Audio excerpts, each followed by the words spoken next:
We have been in a series on spiritual warfare, and the foundational text that we've been using is pretty predictable. Hey, everyone at home. Glad that you're there as well. Sorry. So the text we've been using is pretty predictable. It's from Ephesians 6, and I'll just remind you again of how that goes. Paul says, finally, be strong in the Lord and in his mighty power. Put on the full armor of God so that you can take your stand against the devil's schemes. So it's recognizing that there is an enemy, that he does have a plan to work against us. For our struggle is not against flesh and blood, a fact that we need to hear again and again and again. Our struggle is not against flesh and blood, but against these spiritual powers that we've mentioned, against rulers, against authorities, against the powers of this dark world, and against the spiritual forces of evil in the heavenly realms. So last week I told you about this wonderful lamp that my mother had, and it was passed on down to me, and it's been in my house for the entire memory of my life. And it was a pole lamp, and there were 3 lights on it.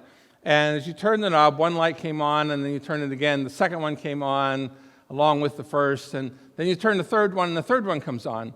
And so we've been turning this lamp, these light bulbs on 1, 2, and 3. And so last Sunday, the light bulb that we turned on was loving the family, and talking about how as we love one another, this pushes back the darkness. This lights up the darkness. And we read from 1 John, who said very clearly to us, anyone who claims to be in the light but hates his brother is still in the darkness. You can't say you're in the light if there's some kind of animosity between you and a brother or sister. Whoever loves his brother lives in the light, and there's nothing in him to make him stumble. But whoever hates his brother is in the darkness and walks around in the darkness and does not know where he is going because the darkness has blinded him. So we turned on this bulb of how important it is to love those within the family. And like one of the, a critical thing for any of us to do, if there is something, some kind of animosity between you and a brother or sister in Christ, you need to take care of that. You need to make that right. You need to find a way to live in love and charity with your brother and your sister in Christ, because to fail to do so, and we read this text as well, enables the devil to get a stronghold in our life. And it opens you up. It opens you up for the schemes of the evil one. Well, today we're going to turn on another light bulb, and I didn't make you guess. I wrote it in your insert for you. Holy living. Holy living is the second bulb you're going to turn on. And I know at some point here, many of you are going to be frustrated. When are we actually going to bring out the heavy artillery? When are we going to bring out the tanks? When are we going to bring out the grenades? When are we going to bring out the bomb-dropping drones? And what I would love for you to grab a hold of is this is the heavy artillery. Last week, the very last thing that was in your insert is when love flourishes in the family, this is God's nuclear arsenal. This is God's nuclear arsenal. And today, when we talk about holy living, I'm not going to leave you guessing. You can just look at the bottom of your notes, and you can see there, holy living is the enemy's kryptonite. It's what weakens him. This is the question that we have to deal with. This is the question that we have to deal with. So the question's right there at the top of the notes. Does holiness in me, or us collectively, does holiness in me in any way diminish the influence of the enemy in the world? Does our holiness weaken the power of evil? Now, your conviction might be that it's irrelevant.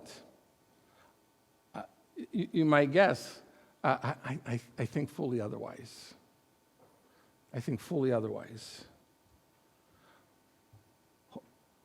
Holiness in us as the people of God weakens, breaks the back of the power of evil.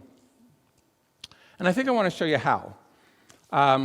So first we need to, let's just deal with some things. And just answer the question, what do we mean when we say holiness? And so I've got maybe a little bit of an idea of where some of your minds go. But let's go together and let's go back to where the Bible first starts talking, well, not first, but pretty close to first, where the Bible first starts talking about holiness. And so this is your first fill-in. Holiness, you have to have all three parts of this, or you've got none of this. Holiness is God's calling us aside. Holiness is God's calling us aside. I want you to think like Moses at the burning bush. Moses is tending sheep one day, and he notices this tree, this shrub that's burning but not being consumed, and he moves over toward it. Like God's calling him away from these sheep that he's tending, and a voice comes from the bush that says, "This is what? Holy ground. Take your sandals off. This is a holy spot." God's holiness is first God calling us aside. Think about the Israelites coming to Mount Sinai. So they've been captive in Egypt for 430 years. They've been slaves in Egypt. God delivers them through miracle after miracle, signs and wonders, brings them out to the Red Sea, parts the Red Sea. They travel through on dry ground. They come out to the other side. And where does God take them next? To the mountain of God. He takes them to Mount Sinai. He calls them aside. And they camp at the mountain of God for an extended period of time. I want you to think about a coach calling his team over to himself.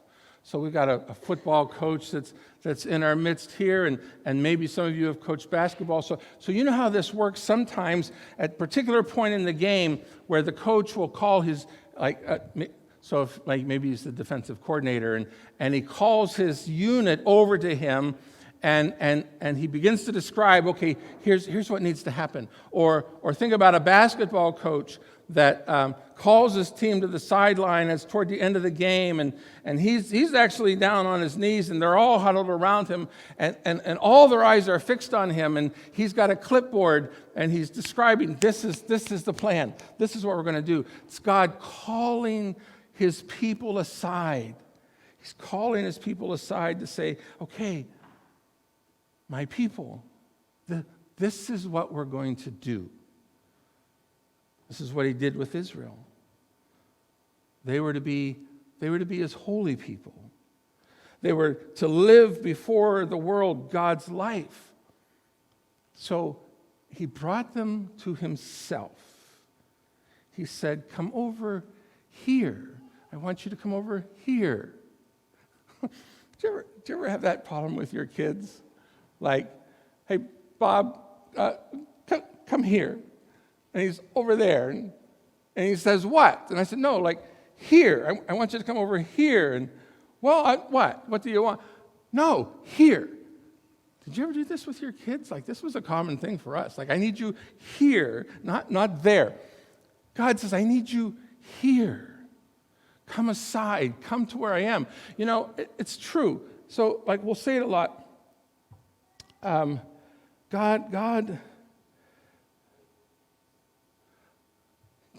God's everywhere, yes. And God comes to where we are, yes. But God calls us aside to where he is. God, he likes this idea of gathering. That's why we do it every week. We gather every week. We gather to God. God says, I want you to come here. These are the most intimate moments. These are the moments that distinguish us as the holy people of God. When God says, come come over here. And when he does so, he shows us what he's like. So holiness, first, it's God calling us aside. Secondly, holiness is God's essence, who God is. It's God's essence becoming our character. God's essence becomes our character. When he calls us aside, he reveals his essence to us and simultaneously instructs us how to reflect that very essence. Like we reflect the very essence of God through our character. God says, this is who I am, and because this is who I am, this is who I want you to be. Knowing God and experiencing God should be changing who we are. It should be transforming him. We should be becoming more and more like God. Now, when we read the account, like if you went back to Exodus and Deuteronomy, and when you read the account of God showing us his essence that it might transform our character, you know what it sounds like? It sounds a lot like rules. Like, well, Pastor, like I'm reading this, but it just seems like a lot of rules to me. But if all you get is the rules, we're missing the point. The rules themselves, they're like instruments, they're like exercises, they're like disciplines, they're like drills. Let's go back to that coaching thing again. These drills that just sound like rules end up forming the character in us that become God's essence. So when a coach calls his team to himself and then he begins to lay out the plan, like this is what we're going to do this week, and like here's your weightlifting program, and here's your running program, and here's the drills that we're going to run, and like sometime maybe you've participated in those drills, or maybe you've watched those drills, and they seemingly have nothing to do at all with football, or they seem to have nothing at all to do with basketball, and yet these drills, as they continually go through them, shape the character of the player that's going to be on the field or on the court. Without those drills, Mike, they'd be sloppy, right? Without those drills. They just would be sloppy. They wouldn't have any character as a player. So that's what these rules actually are to us. They're the drills, they're the disciplines, they're the exercises that begin to form God's essence into our character. Like here's a couple examples. A couple of the rules that you might be familiar with in the Ten Commandments are do not steal, like don't take what doesn't belong to you, and do not covet. Don't wish you had something that belongs to you. Well, what's that have to do with God's essence forming our character? Well, part of God's essence is like the whole earth is mine. The whole earth is mine. The Bible says the earth is the Lord's and the fullness thereof. What would you steal if everything there is belongs to your Father, and your Father is generous, and your Father has never withheld any good thing from his children? Like, what would you steal, and what would you want? What would you want for if God says, this is all mine, and you stand to inherit it all?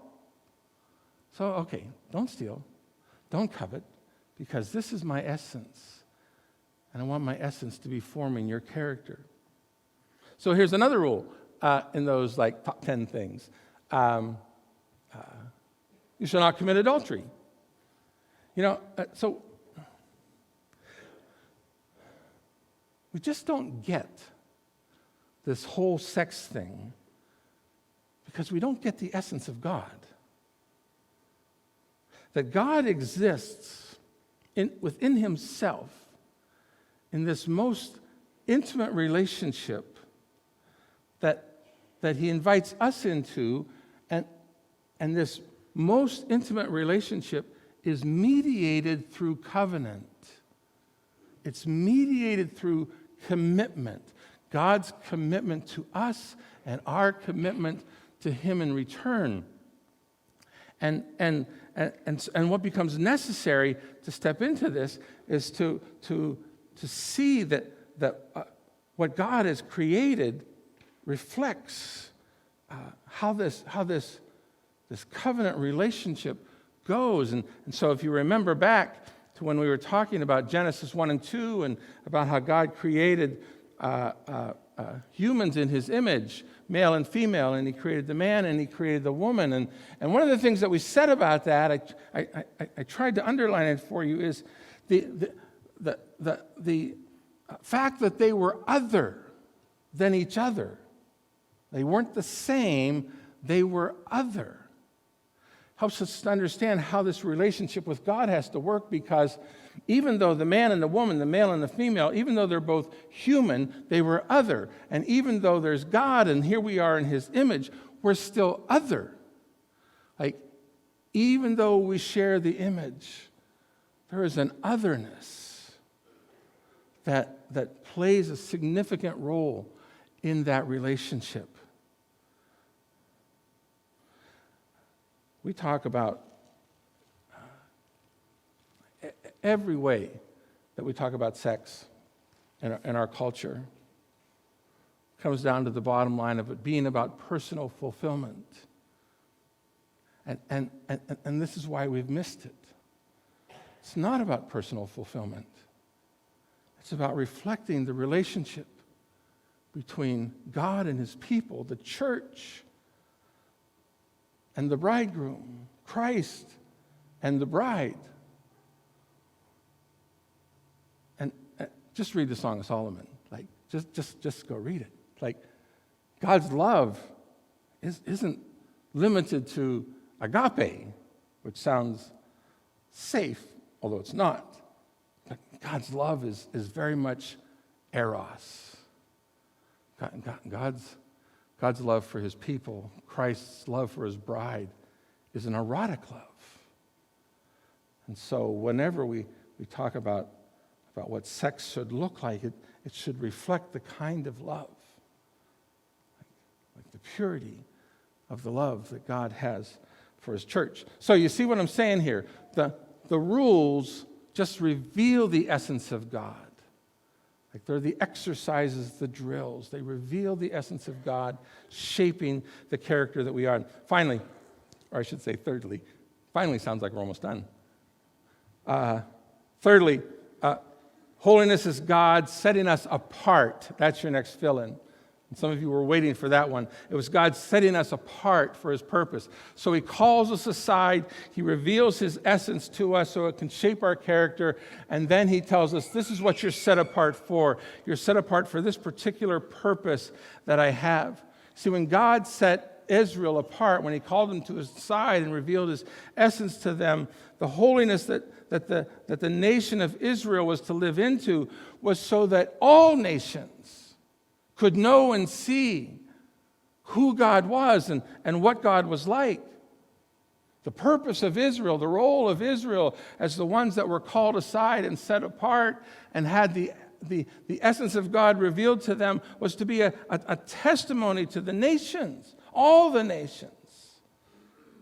And to the extent that they lived this out, to the extent that they lived out this called aside to have the character shaped by God's essence, would determine how successful they would be in that mission.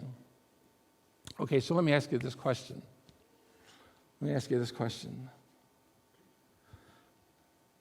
Think about another time when the people of God were called aside on a mountainside to receive instruction on how to embody in our character the essence of God, in order that we might fulfill his purpose. Like, where else did this happen? Anybody? Thank you, Superintendent Chris. The Sermon on the Mount. Like Jesus fulfills the role of Moses. Like on the Sermon on the Mount, you're seeing this reenactment of what happened when God called the people aside at Mount Sinai. Matthew 5, 6, and 7. Jesus goes up on a mountainside, on a mountaintop, and he calls his disciples to him. And he begins to teach them. And he begins to say, blessed are, blessed are, blessed are. Blessed are the poor in spirit. Blessed are those who mourn. Blessed are those who are persecuted. Blessed are those who hunger and thirst for righteousness. All these blessed are's is Jesus saying to his disciples, this is the life I want you to aspire to. This isn't the life to avoid. Most of us spend our whole lives trying to avoid having to mourn or having to be hungry or having to be poor in money or spirit, either one. Like we would avoid being persecuted. And Jesus says, no. This is the life to aspire to. This is the blessed life. And then, as those chapters unfold, he describes the level of holiness that they can attain to. Like exceeding, he says, that of the Pharisees. So the Pharisees kept all the rules. They knew the rules. Like they knew how to lift weights. They knew how to run the drills. They had a running program. Like they were as fit as they could, but they were lousy on the field. They were lousy on the court because they knew the scriptures. They knew the rules. But they didn't know God. Jesus says as much. They didn't know God.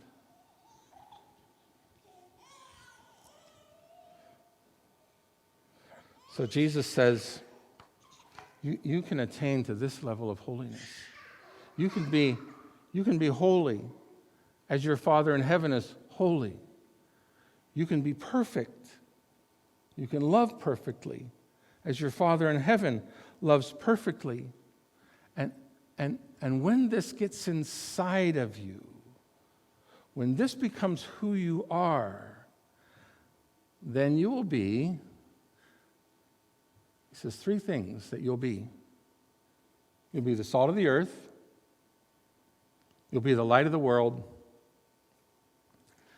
And then, like my favorite one, he says, you'll be a city on a hill. You'll be like a city on a hill.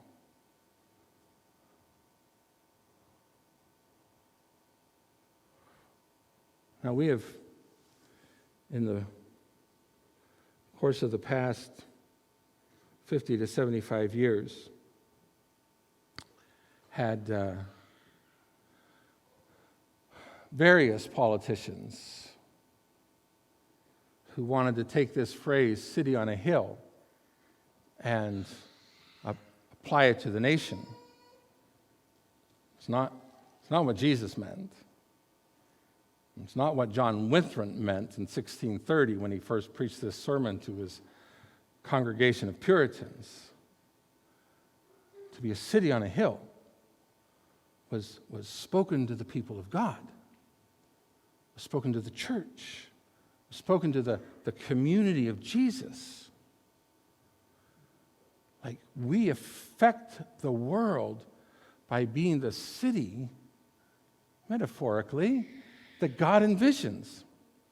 So one theologian said it like this, that local congregations, that's us, as being the true city on a hill, local congregations serve as schools, I like this, schools of public virtue, communities that seek to form the kind of character necessary for public life. seek to form the kind of character necessary for public life. So we all have a public life. Like we have a private life and we have a public life. And we have a life that engages in the community. And when we do that, how do we do that? How does the virtue that is the essence of God forming our character live out in the community at large? So one of the things that we try to do that just doesn't work is instead of living a holy life ourselves in the public sphere, instead of living out this virtue that God would form within us, we try to foist that virtue on a society that wants to have nothing to do with it, without living it ourselves. So this happens when we, for example, this happens when we have a person with political aspirations and runs on a pro-life platform but hasn't lived a pro-life personal life. See, this just doesn't work. We can't foist a virtue that we don't have. So this is what happens in communities like ours a lot, and it happened in ours. There once was a time when the community and the schools treated Wednesday evenings and Sunday mornings as a sacred thing. And so they wouldn't schedule things on Wednesday nights, and they wouldn't schedule things on Sunday mornings so that the church could do its thing. Well, that began to erode. So school activities started being scheduled on Wednesday nights, and what I remember most is when the YMCA used to have this 3-on-3 tournament that like started at 9 o'clock on Sunday morning or 8 o'clock on Sunday morning, I don't know. And there were people who would say to the ministerium, hey, why don't you go to bat for us?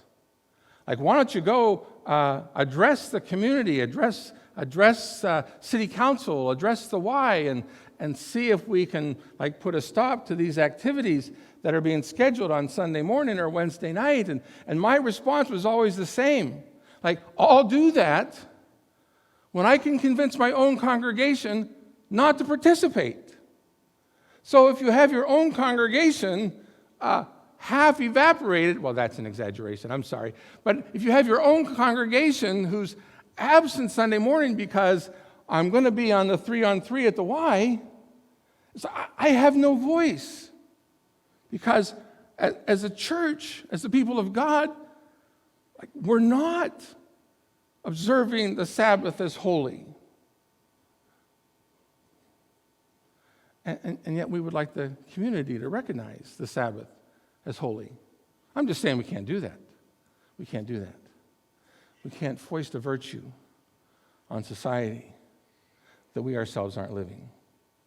Are you following me here?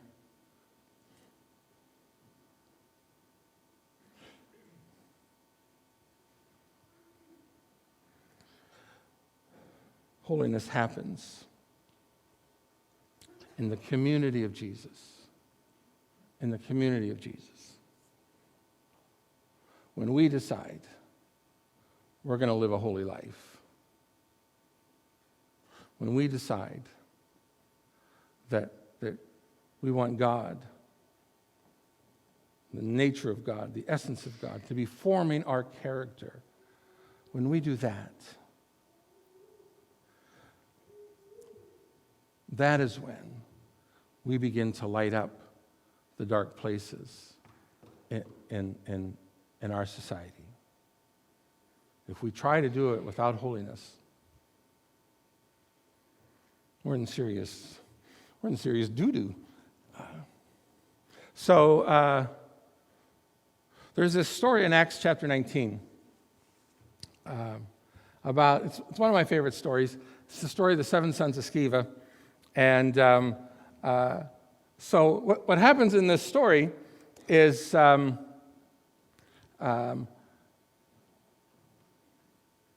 Paul and others have been performing miracles, and they have been casting out demons. And so Sceva was a priest, and as the name suggests, he had 7 sons. And they kind of like this. So they're in a priestly family. So there's something at stake for them in how this goes. And so they try to drive out demons. All right? So, be clear. They are trying to engage in spiritual warfare. They are trying to attack the enemy.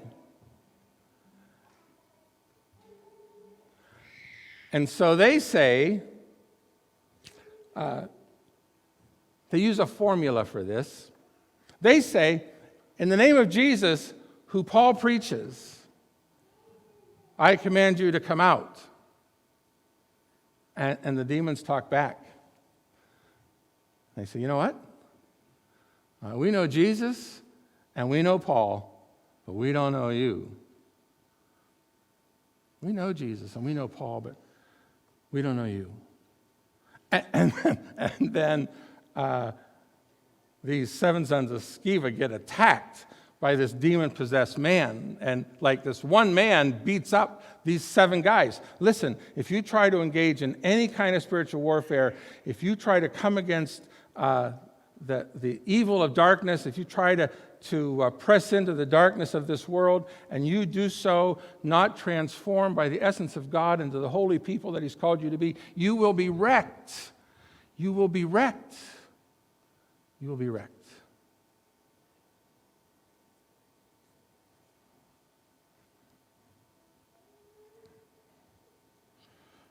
But with holiness, we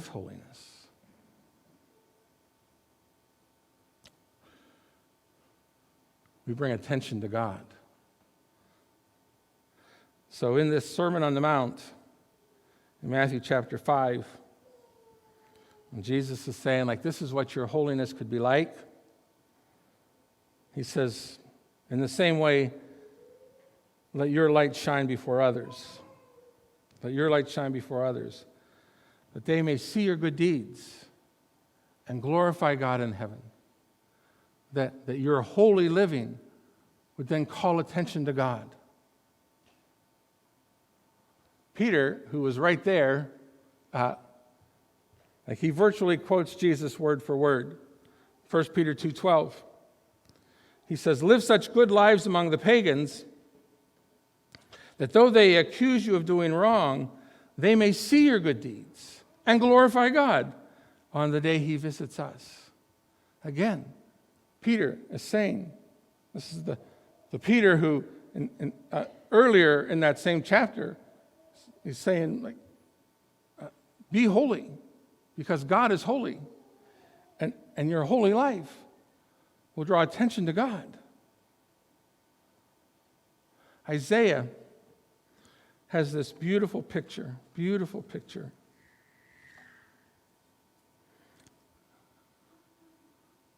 Can you read this with me? All right, so the first word's arise.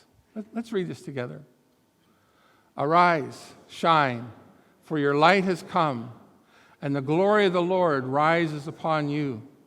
See, darkness covers the earth, and thick darkness is over the peoples. But the Lord rises upon you, and His glory appears over you. Nations will come to your light, and kings to the brightness of your dawn. What? God raises up for Himself a holy people, and attention is drawn to God, and people are drawn, pulled to that light. I don't want you to think at all that these first two bulbs that we turn on, these first two lights are somehow a passive way of engaging and doing spiritual warfare. They are the nuclear option. They are the kryptonite of the enemy. So this is what I want us to do as we close.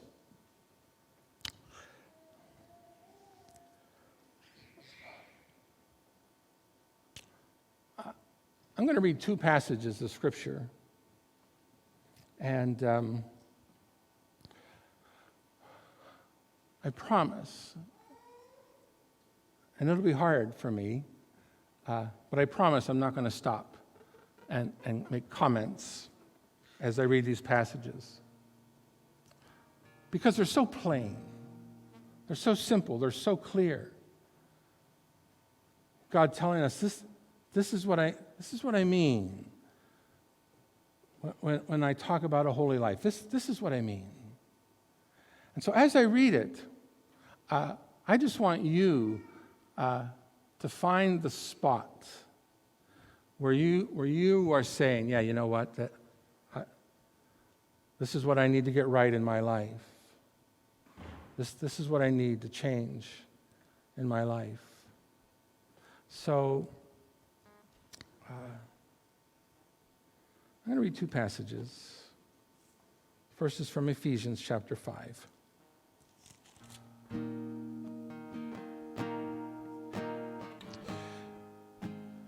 Be imitators of God, therefore, as dearly loved children, and live a life of love, just as Christ loved us and gave himself up for us as a fragrant offering and sacrifice to God.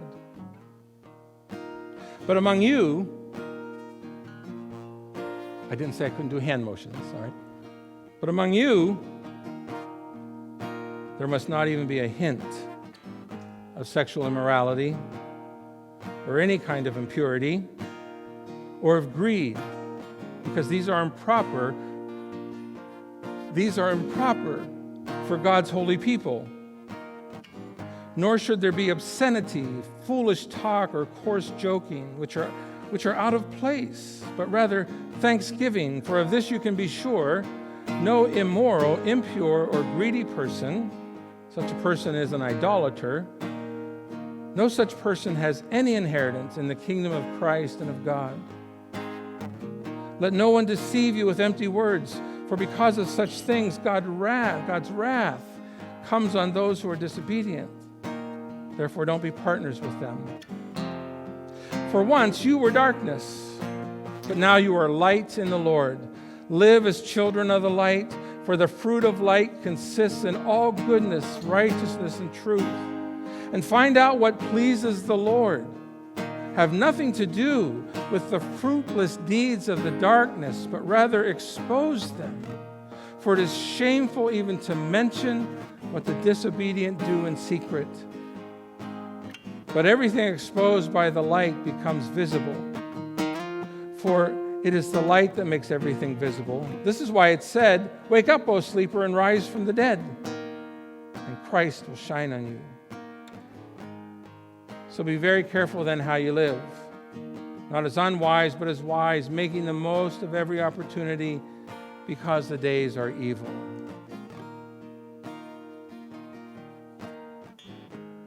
Peter, who has already said to be holy because God is holy, describes it for us.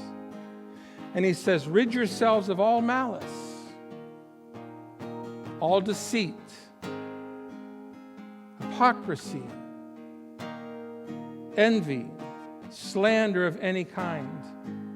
Like newborn babies crave pure spiritual milk, so that by it you may grow up in your salvation, now that you have tasted that the Lord is good.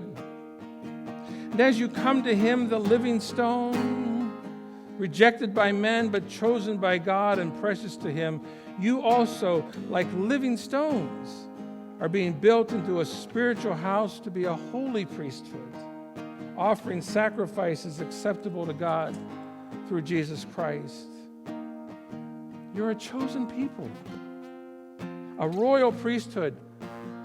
You are a holy nation, a people belonging to God, so that you may declare the praises of him who called you out of darkness into his wonderful light. Once you were not a people, but now you're the people of God. Once you had not received mercy, but now you have received mercy. Dear friends, I urge you as aliens and strangers in this world to abstain from sinful desires which war against your soul. Live such good lives among the pagans, that though they accuse you of doing wrong, they may see your good deeds and glorify God on the day he visits us.